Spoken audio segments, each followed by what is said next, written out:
simplement qu'une trentaine de sites internet liés au Conseil général du Tarn ont été piratés par le collectif de hackers Anonymous pour protester contre le projet de barrage de Sivens. Une information à suivre sur notre site internet. Ces sites ont dû être fermés temporairement.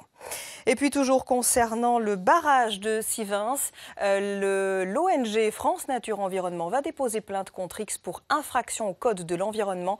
Une plainte déposée demain matin auprès du parquet d'Albi. Dernier mois, c'est la deuxième fois que le Conseil général du Tarn subit des attaques de pirates informatiques. Sur le portail d'accueil, sur 10 sites, 6 ne fonctionnent pas. Un exemple avec celui des archives départementales. Maxime Vanoudendik et Nathalie Fournis. La salle reste vide. Ici, comme depuis chez soi, impossible d'accéder aux documents numériques. Le site internet des archives départementales ne fonctionne plus. Donc actuellement, si vous souhaitez préparer des recherches ou effectuer des recherches sur le site internet des archives départementales, voilà, vous arrivez à cette page qui vous explique que le site des archives départementales est indisponible.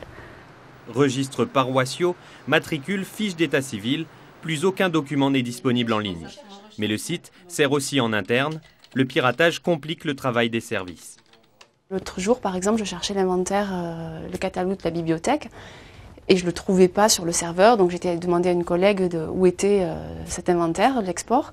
Donc c'est vrai que ça nous demande plus de temps, et c'est aussi des désagréments pour nous, agents du service. Aujourd'hui, pour répondre aux demandes des usagers, il faut se replonger au milieu des 18 km d'archives entreposées sur ces étagères. On doit de nouveau donner en consultation les documents originaux, alors que depuis 10 ans, ces documents étaient sous forme numérique. Donc en salle de lecture, le travail des présidents de salle devient plus important, c'est-à-dire qu'il doit vérifier si le document est bien communicable à n'importe quel usager. Selon le Conseil général, les responsables de l'attaque seraient des opposants au barrage de Sivens. Les sites piratés pourraient rester inaccessibles pendant plusieurs semaines. Alain Bernard, le champion olympique du 100 mètres nageur,